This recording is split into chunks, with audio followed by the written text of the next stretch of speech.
Hey, Skrrt, what's up, welcome man? to the pod. Yeah, man. Happy to be here. Yeah, how are you feeling? I'm feeling great, man. Lots of studio sessions, lots of work being done. So that's what I'm trying to do at all times. So I heard you've been very busy recently. yeah, for sure. Just working with a lot of different people, trying to keep my schedule as full as possible. I'm gonna take these off rip. It's already, but yeah, it's been a crazy few months actually since the summer started. Yeah. It's been just trying to get as much work done as possible because I know I can do it. So, yeah. Yeah, I guess maybe by way of introduction for the people who don't know, you're an artist, producer, rapper. You sing, you write, you make memes, you make hilarious videos, you do your own videos. Yeah. And just from talking to people at the party today, everyone's just been like giving you shouts on sick. all your talent and your abilities. We were just talking to Cash, and I had asked him like, who are the most slept on artists that you think are, and he definitely shouted you out. Yeah, me and Cash got a long rapport too. Yeah. How do you guys know each other? So we met in LA because I was like, hey, I'm coming to LA. Who wants to make music? And he hit me up, and he had a crazy video up that was just like him in like the forest with a bunch of people. They were in like tribal gear. It was a really hard, just like super banging beat, like, and he was just like practically screaming over it. And that's like, I fuck with that vibe. I came from like a metal background, so I'm like, wow, this is crazy. Let's try it. Yeah. And then we worked together, and he was kind of just like, hey man, like help me get this shit together. Like I want to do this for real. And so we built our songs off of that. Like the first EP was what we ended up doing next, which had I'm Depressed on it, which was the biggest one that we've got.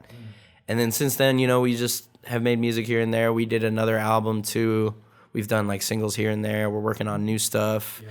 But funnily enough, he also ended up at a house party in Atlanta that I was at when I still lived in Atlanta. But also, we were both at the Yeezus show in Atlanta, which was a defining moment for my life. One of the most important and craziest entertainment experiences I've ever seen, like when it comes to anything, movie, TV, live concert, music, any entertainment thing, Yeezus kind of beats it. It was insane. I was at the Irvine Irvine shows. I had a very similar just crazy experience. Yeah, it was incredible. It's just like a story, and it's all the best songs, and it's like, like the way that he used the Hold My Liquor chords to do like the rise and the fall and stuff. Like, like I try to tell people about it, and they're like, they can't like grasp it, but like all the different movements of it. And apparently we were both standing stage left on the floor watching it. Got it. We like in the same vicinity, so we probably just we're in the same area. Oh, but you didn't know each other was there. No. Okay. And I think he knew about me at the house party he went to later, like a year later or something. But I didn't know him for real yet. Yeah. And then I moved out here, and then we met, and we're pretty much like brothers at this point. Like we've been through a lot and stuff, and we made a lot of music together, and just had a lot of interesting experiences, like at shows or just like anything like that. So yeah. Yeah, talk to us a little bit about Atlanta. We want to definitely give some shine to Atlanta. Of course. I feel like most of the folks at this party are from there, or at least affiliated very closely with the Atlanta energy. Yeah, for sure. You had mentioned to me before that you'd grown up there and spent most of your life there, and you just recently moved out. So where did it start for you, the music journey, or at least as an artist? So pretty much I was born in North Carolina and then moved to Atlanta when I was 2. And kind of lived in like 30 minutes north, kind of like suburban area, and like went to high school there. Then went to Georgia Tech for 4 years. Then lived on the outskirts like Decatur and like Dahlonega and stuff. And then moved out here in 2016. But music wise, in high school, I was like trying to play drums in bands and stuff. And then I played this basement show with a different band, like with my band, but then another band was playing. And I had a T-shirt on that was like Job for a Cowboy, which is like a crazy metal band. And the other guys in the band, after the show ended, were like, hey, we love that band. Do you want to play their song right now? Just jam it? Yeah. It's like, yeah, why not? And we played it. And we kind of like found a connection from there. And then we started a band after that because both of our bands stopped.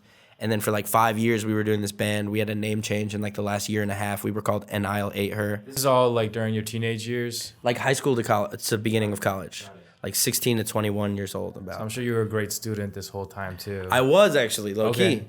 I got a lot of A's and stuff. Like I took PE. No. So like no, I like took like AP calculus and like slept every day, but still got an A type.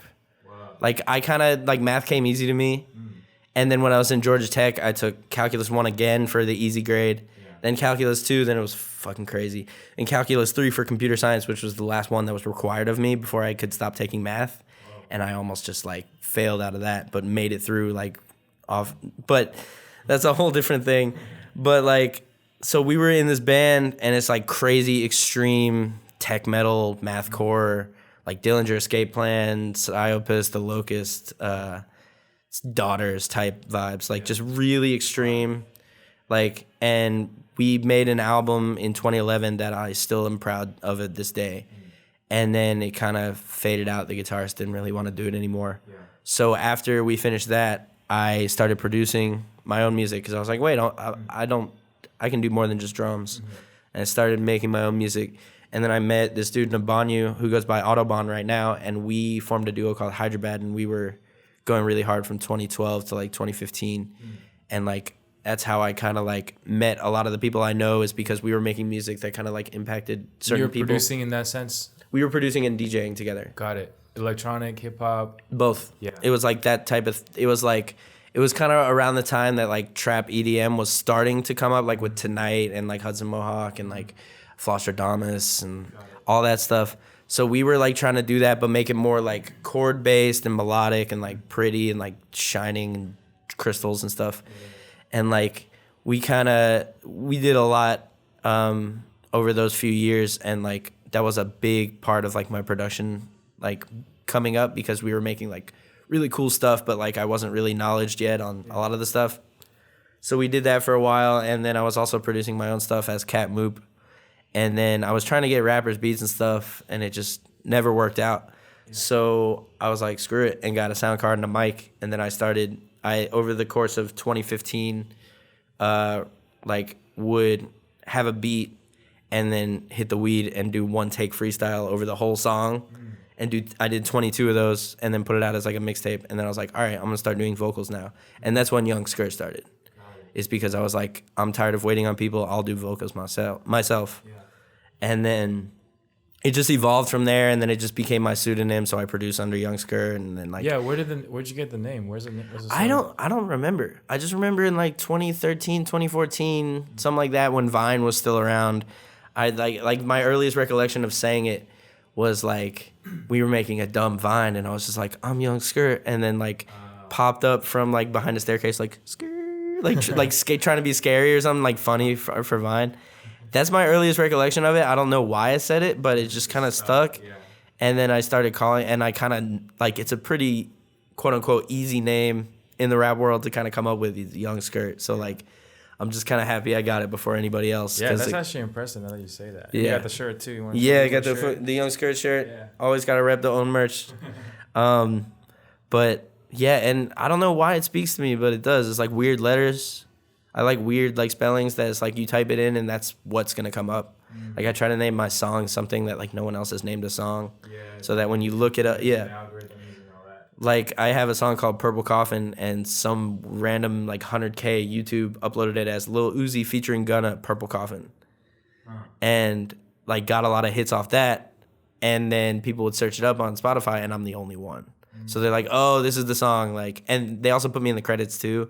Like it was just a little thing that I thought was funny, but then at some point I was like, all right. Oh, they did that on purpose. Yeah, just to get. They like name other people's songs by like bigger artists. A Soulja Boy play. Yeah, exactly. So it's like things like that, like, you know, just Young Skrrt. It's like it's kind of obvious, but like no one else is gonna like either spell it like me or like do it like me. So you know what's really cool about your story is that you were able to go from being so deep in one genre at like not even. You were on the far end of pushing like how hard you can go in that genre, and then you went, you know, and just gracefully just transitioned into another, and you're doing that really well. Word. So I feel like not a lot of people can do that and move in the different crowds at the same time and get along with everybody and know what those people want. Yeah, I guess I try to be a student of music on that front, like whatever I'm doing, I try to envelop myself in it like as much as possible. Like when I was doing like mathcore, grindcore, drumming and stuff like that, I was like listening to those bands like constantly and like learning their albums on drums, like Car Bomb and Number 12 Looks Like You, and just like the craziest like weird time signatures and just like everything. So yeah, when you say you become a student of that music, like what does that look like? How would you break that down? Like do you have how do you approach it? What are you looking for? I mean, I just try to like focus on it in my listening. Yeah. Like kind of in the past couple of years, like I wasn't like when I moved out here, I was trying not to listen to a lot of music so that I could kind of like live in my own influence or whatever and kind of build my sound. But I started picking up more and more songs. And like the lane that I like the most and that I want to be a part of the most musically is like the auto-tune, like pop rap life, like really melodic, really hard beats, really melodic, like beautiful beats, but like the best melodies on auto-tune, but like rap cadence, like fast. Like that's just kind of the thing I gravitate to most. So like in my regular listening, I'll like mostly be listening to that type of stuff and like try to like see what I like about it the best and like what I can bring out of it with my own like I guess qualities. Yeah. And just try to like, focus on it and like figure out like what about it is connecting with people and what I can kind of position myself into that connection in the best way possible. Super analytical. Yeah, super. Yeah. Like that's like all I think about low key is numbers and all that stuff. Interesting. You wouldn't, that doesn't come across in like, if I looked at your YouTube videos or if I listened to your music, I wouldn't really pick up on that, but yeah, I keep it very separate. Also, like the creation of the music, it has to be as pure as possible. I can't like a lot of like I'll make a beat like every time I make a new song or a new beat or anything like that, it's off of like a blank page, and I'm not like I'm gonna make a hit today. It's just like I'll like open the folder that says synths, scroll down a few times, click on a random one, start playing on my keyboard, and be like, all right, this is cool, and start with that and kind of do the same thing until I have a beat. And then if I feel like I want to do vocals on it, I just hit record and then just record melody, like no words, just like, and I was telling on my son, and just like something that isn't real. Listen back, and then if I like it enough, then I'll like loop that and like listen to what it sounds like my brain was trying to say, and then actually write those lyrics out and then re-record it.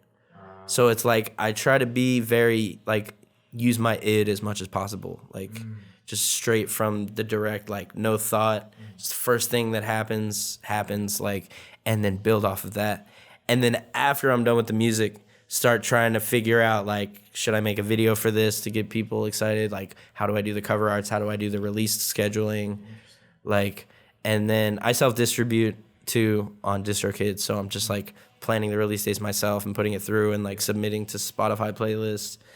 And just, yeah, it's just like you make the music and then figure out how to connect it to the people. So it's like, because if it influences how you make the music, then I think that's the death of artistry. Because you're just trying to do what people like instead of doing what you can do best. So I'm glad you brought that up because, word on the street is that you're super privy to all the platforms, right? You showed me your Spotify top100.com, was it? And Spotify top100.com. Shout out. So like where did that come? I guess it comes from your sort of analytical math brain where you're kind of trying to make sense of these platforms and stuff. So like tell us a little bit about. So I guess I've been doing it for 71 weeks straight now. I think this week coming up will be 72, which damn, I'll be away. I need to figure out how I'm going to do that. I usually have like my desktop with Spotify open that I'm searching everybody, and then the Google Doc, and then the Excel doc from last week, so I can just copy the row and paste it and like change the numbers. But so I guess like a couple years ago, or maybe like 3 years ago, I think at one point I was just like, because I realized if you search in an artist on Spotify and they're in the top 500, then you can click about, and it'll say how many monthly listeners they have, and then what place they're in. Like what rank out of everybody in That's terms only of, for the top 500? Mm-hmm. Okay. And it kind of caps there. And then because I was like, as soon as I found that, I was like, wait, what's this person at? And just like looking them up and like, And then a few like weeks later, I was like, all right, I'm gonna find the top 50. I'm gonna like go out of my way and like look them up. And I just did like a simple text document, 1, 2, and I just posted on Facebook. I was like, if anybody's interested, this is the top 50 on Spotify right now. Yeah. And then I did it a few months later, one time, and I did it a few months later, and then I was like, I kind of want to just keep doing it, track of it. So I realized top 100 was kind of the best, like the easiest number to do, where it's like it's still gonna be very comprehensive and kind of takes like an hour and a half, 2 hours, maybe more if I'm slacking and just on the internet or whatever. But like, I just wanted to stay on top of it. I wanted to also figure out why they go up or down. Yeah. What do you get out of it? Would you say? Pretty much at the moment, it's all playlisting, and like, you know, certain songs just kind of hit without any of that, and then get the substance of the playlist attribution. So it's like when Ed Sheeran dropped, I knew he was going to be number 1 immediately. He's an example of like, I don't know, like. Sure, maybe the songs were of an artistic merit and all that stuff, but he absolutely played the game as hard as he could with that album. He put so many top 100 artists as features and then put them as main artists on the song. So it's like, it would be the new Travis Scott song, it would be the new Bruno Mars song, it would be the new Khalid song, it would be the new Future song, it would be the new Young Thug song. It popped up on everybody's like latest release on Spotify, like that had a song on it. And he got everybody, it's just chock full of like charters, pretty much. So he's been number 1 for the past, since whenever that dropped. And and the margin was like, I think at one point he had 73 million monthly listeners, and then the next one was like 55 million. So like the spread was like an insane amount because he had played the game so hard. And like, the main thing that I figured out is there's a playlist called Today's Top Hits. That's the biggest playlist on Spotify. And the majority of people in the top 100. So what I do is I put them at their place, wherever they're on the day that I do it. However monthly listeners they have, wherever they went up or down from last week, what number they were last week, the highest they've been that I've charted, how many weeks they've been on it straight. And then the playlist that they get the most listeners from and how many they're getting from that. And the majority of people are getting it from Today's Top Hits. Like anywhere between, like, I guess like smaller artists will get like 800,000 or something like that. But like the big songs will get like 5 million unique monthly listeners just from that playlist. Maybe even more. I feel like I've seen like 8 million before. Yeah, those playlists are crazy. Because that's another thing that Spotify gives you if you click About. It says the top 5 playlists that they're getting listeners from. So it's like, I'm just pretty much looking up this data manually and typing it in on an Excel sheet, and and I also just see whoever, and like my method is just start at number 1, and then I go down the list, and then when somebody moves, whoever they took their spot, I'll look them up next and just kind of like, and go from there, and then whoever gets kicked out of the top 100 will like be on the bottom, and I'll say where they're at now. So zooming out a little bit, do you have sort of I don't know, how do you understand the Spotify game versus the Soundcloud game versus the YouTube game, right? Because, I mean, one thing that's really unique and remarkable about you is that you have such a good connection on socials. Like, regardless of the platform, I feel like you're able to find a way to resonate with the audience, and like you got a good finger on the pulse, you're tapped in. So, yeah, like how do you, partially, and as well as you like have a pretty good analytical, numbers-driven understanding of it too. So like, yeah, like how, is there any way you can summarize sort of so Spotify is how to make those work for you? I haven't figured that out yet, because you have to be in to make it work. It's definitely a like, if they like you, they'll help you, and if they don't know you, then good luck. Some of those playlist curators. So the most I've gotten personally, because I have all my data too, all of Cash's data. Like I'm tapped into his account because I make a lot of his music, so I can look at his data and my data and just kind of see where the stuff is coming from. Most of the plays come from this playlist called Discover Weekly on Spotify, which is like every week everybody gets their own personalized playlist with new artists that they haven't heard yet. And that algorithm, I've had, I think, 4 of my songs in it, and Cash has had like a few songs in it too. But It's hard to track though because it's different for everybody, right? So there's not. Yeah, and it's pretty much, in my personal opinion, I think you get filtered into that algorithm once you get in a Spotify official playlist. At least that's my understanding at the moment. I've tried tweeting at Spotify and asking them, and then they say DM us, and then I DM them and I say, how do you set up your Discover Weekly? And they're like, oh, you should look at this webpage. And then it's just like a vague, it's nothing. So that's what I like pray to get on all the time. I think like I make the best music I can. And sometimes it might be a little weird or whatever, so I understand like it not connecting with algorithms or whatever. But it's so random. And like the ones I have had on the algorithms are like, it's like because they kind of had something else going for them. Like I have a song called The Man that was on Broad City season 4. And that kind of like started going up because it was on TV and stuff. And then it got put into Discover Weekly. And then it got a lot of plays from that. And then I have another song called Holy Ocean, which has like, the only real cosign it has is like the guy from Snow Patrol, Gary Lightbody, put it in his personal playlist. Whoa. And then Spotify picked it up off that, and it's got like 120,000 plays now. But it's like, kind of off the strength of the song too. It's kind of my favorite song, one of my favorite songs I've made. So I was like, I know this is gonna do something. So it like with Spotify, it really depends on if their algorithms pick you up or if an editorial picks you up for a playlist. Right. With SoundCloud, I really don't know anymore because I'll get reposted by accounts that have like 1 million followers and get like 40 plays from that. Yeah, you telling me about that, right? So it's like, I think SoundCloud is dead unless you have a song that is like banging. Like a song that people would listen to if it wasn't on Spotify. Like then SoundCloud, excuse me. They'll just go to SoundCloud to go listen to it because it's a song they want to listen to, not because they're looking on SoundCloud for the song anymore. And it used to be like, if big artists repost you, then like in the past I've gotten like songs with like 50K, like 30K, like several 5-digit numbers of like maybe a couple 6-digit numbers off of like people that supported me and like reposted my stuff to like a big audience. And like in the 2014, 2015 era, kind of when SoundCloud was like really working. And like I've seen that, and then I've just watched it taper off over the years, and then they ruin the platform. And what do you think caused that? And like, did you follow kind of year to year sort of where it was going? I guess it was sort of playing out in slow motion for you.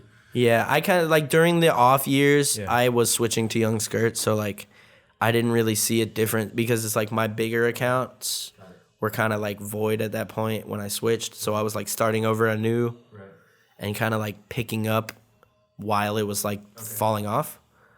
But like pretty much, I guess the main thing about like SoundCloud and kind of how it like functions is like the repost stuff really helped a lot, but at the same time people really abused the system and would just like flood reposts or sell reposts, and then it just be like the stream became more and more saturated, and like then slowly SoundCloud would do things like lower the bit rate and people would get mad, and then put ads on stuff and people would get mad. And like at first it's like ads were like if you signed up as a premier like partner, you would be able to have ads on your stuff and get money.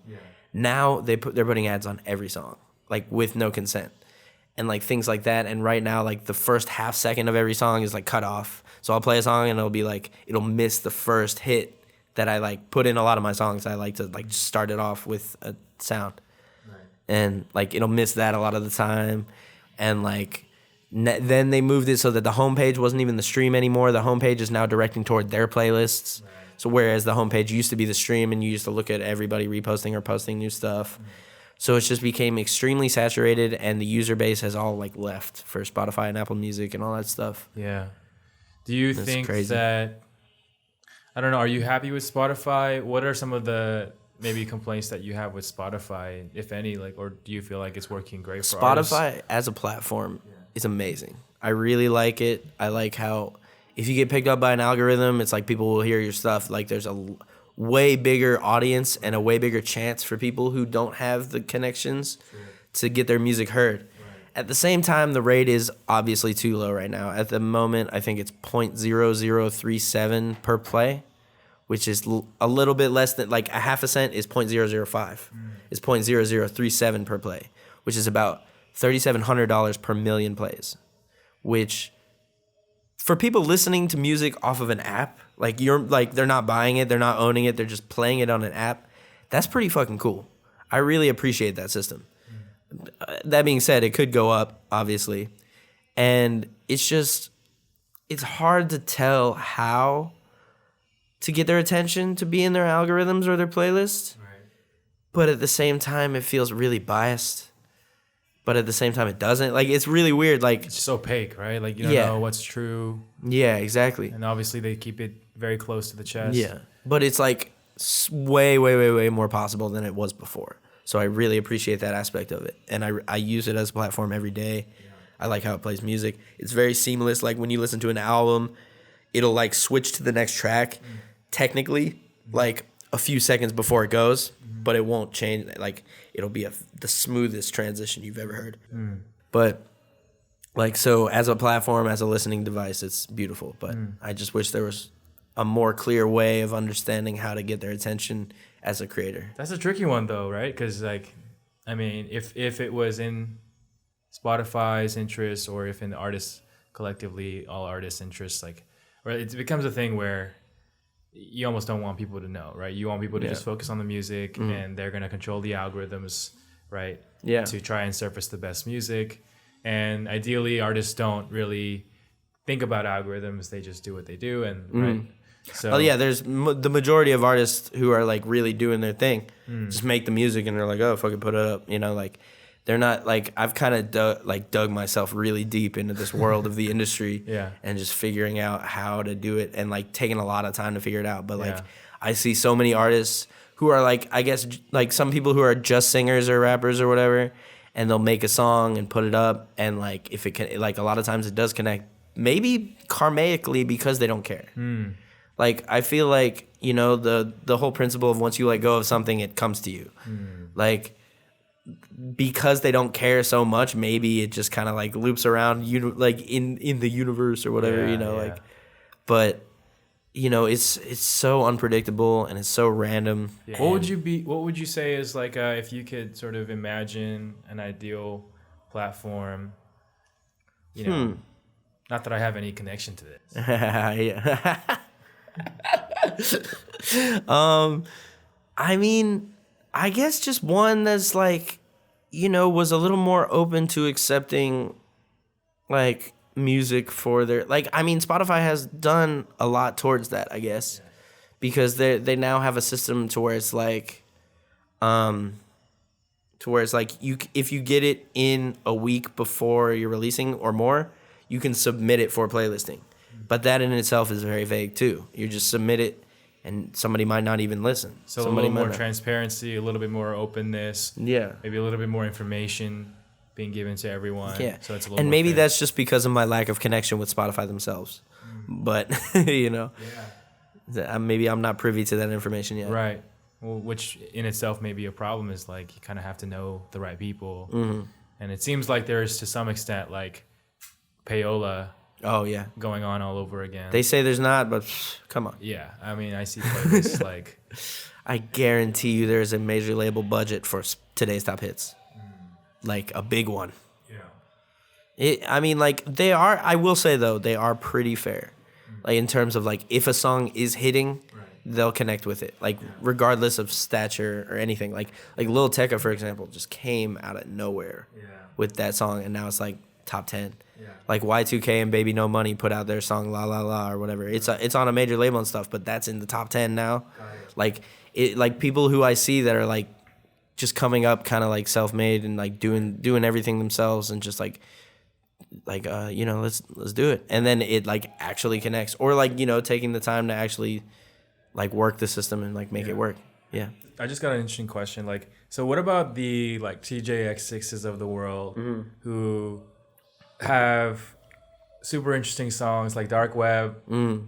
I love that song. What's the other one? There's one, Blackmail. Blackmail has some of the best lyrics ever. I fucking love that song. It's some insane imagery. What do you make of someone like him and like sort of the approach that he's taking? Because super dope. It seems like the music itself is interesting, but it's nothing without the persona and like the storytelling, the Instagram, all of that, right? Yeah. The hoaxes and like the you know the PR stunts. So like, But I also wonder like how much of that is actually transferring over to streams and to the music, and then what position does that put you in as an artist when right like there's almost like two.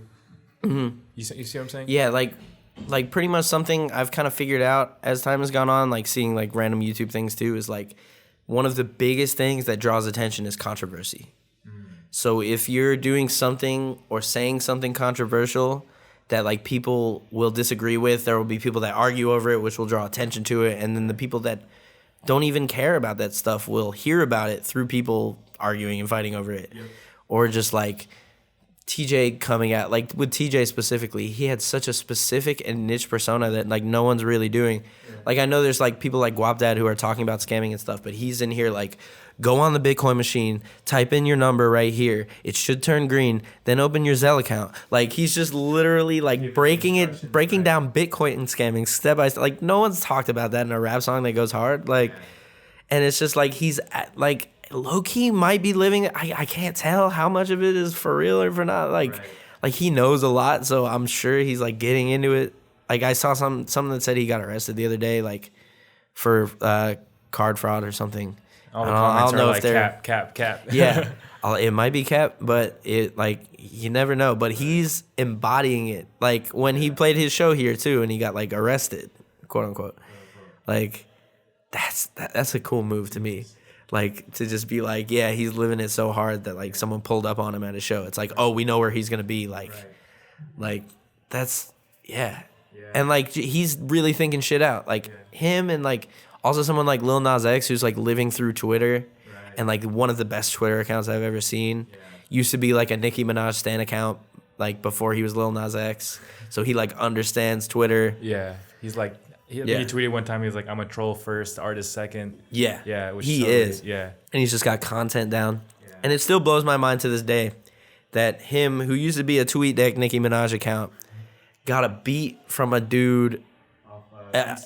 Off BeatStars in like a completely different country across the world, from Norway, yeah, and got that beat that sampled a 9 Inch Nails song from 2011 on a 36-song album that had no song titles, and it was track 32 on that 36-song album, and it got Trent Reznor and Atticus Ross their first -- as songwriters ever because Lil Nas X got this beat off BeatStars and is now the biggest song that's ever been. Like the highest and longest #1 song of all time because of just that. We're living in a crazy timeline. So it's like anything can happen. Anyone can do it. It's just about being as good as you can and being as pure as you can and just stepping up to the plate. And then hopefully you'll hit a home run when you swing. But, you know, sometimes it's a single. Sometimes you could pop out, you know, baseball metaphors, et cetera, et cetera.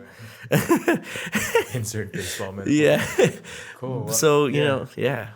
Sweet. Well, on that note, man, like I know, so you dropped Dumbass Genius a few months ago. I've been listening to it. Cool. Yeah, it's great. Thank you, It's really great. Like, honestly, like I really appreciate like the way the writing on it, the melodies, like the way it cuts in between notes on the beat are like, you know, there's detail in there. It's objectively like well done. So damn, I really appreciate that, man. 100%. I'm curious, like, if you want to plug anything that's coming up for you. You know, if there's anything you want to shout out. Yeah. So yeah, I dropped that album in July. It's like been all the music I've kind of been sitting on. One of which is like 3 years old. One of which was like a month old by the time I was getting ready to release it. So it's just kind of like a collection of all my favorite songs I've been sitting on in that vein. And a couple like, you know, off throws, like the punk part or like in the middle of it. Yeah. But like that, I'm still trying to push that. I'm thinking about putting out some of the songs I cut from the album and like finishing them up and putting them out as like a little extension of it, because I still think Dumbass Genius is the best I have to offer as Young Skrrt the artist. But in terms of production, me and this dude Polari, who's like a legend in the rap game to me, like he's been doing crazy. I've been fucking with this shit for a minute. We linked up and made an album in 2 weeks, and we're gonna be dropping that like 13, 14 songs, and we're gonna, you know, work it to 10. But like, we've just been really plugging away and making really cool music, and we're working on that album. Me and Cash have our album coming up. I've been pretty much since my goal was to finish and drop the album, and I was like, all right, now I'm gonna get in with as much people as possible and do whatever. Yeah. Whether it's producing or like me and AO Beats have been making beats together, and then I'll sing on them. And like one of my biggest songs on Spotify is with him, like from 2016. And like some of the music we're making now is like, it's definitely some of my favorite I've done personally. Cool. And we've been recording on like good equipment, so like it sounds really crisp too. Yeah. And I'm really happy with it. And like me and Pretty have done some music. I just want to shout out Luna Freya one time, my roommate and like one of the best musicians I know. We have music that we need to work on if their computer turns back on. I pray. I am praying on a podcast. And yeah, I'm just trying to do as much work as I can. And you know, my biggest goal is to just become sufficient off of what I'm good at. And so I'm just every day just doing something toward that. And yeah, also just dropped a song with Falion and Kevin Bedford. Or Falion, excuse me. And that song's really good. One of my favorite productions, but it's kind of low key. But it's good friends. Just, yeah. Cool. We'll have to get all this on Audius as well. Yeah, man. Yeah. I gotta upload everything for real. Yeah. Like I meant to you sent me the link the other day. I gotta pull up on it and like I'm really interested in it for sure. Well, man, the impression that I get is that like, you know, the music on its own, there's so much merit there. Like just your personality, your humor, like just your ability to be super multimedia. Like the way you break things down, it's all super impressive, man. So, and to cap it off, I feel like you're trying to go about things with the right intent and with the right energy, and thinking about it from like a, like from a long-term perspective. Yeah, you can kind of live with yourself, and like it's character driven as well. So, anyway, man, a lot of respect, and I wish you the best. Thank you, dude. Yeah, are you gonna be performing tonight? I don't think so, but I think my friend Candisha is gonna do some songs we did a couple weeks ago. So might hop on. Some productions will be out the speakers. Tags will come out. Yeah. Well, I don't know if I put tags on it, but yeah. Okay. Hell yeah. Cool. Awesome. Skrrt. Yeah, man. Yo, thanks for coming through. For real, man. Thank you for having me. Yeah. That's a wrap. Skrrt.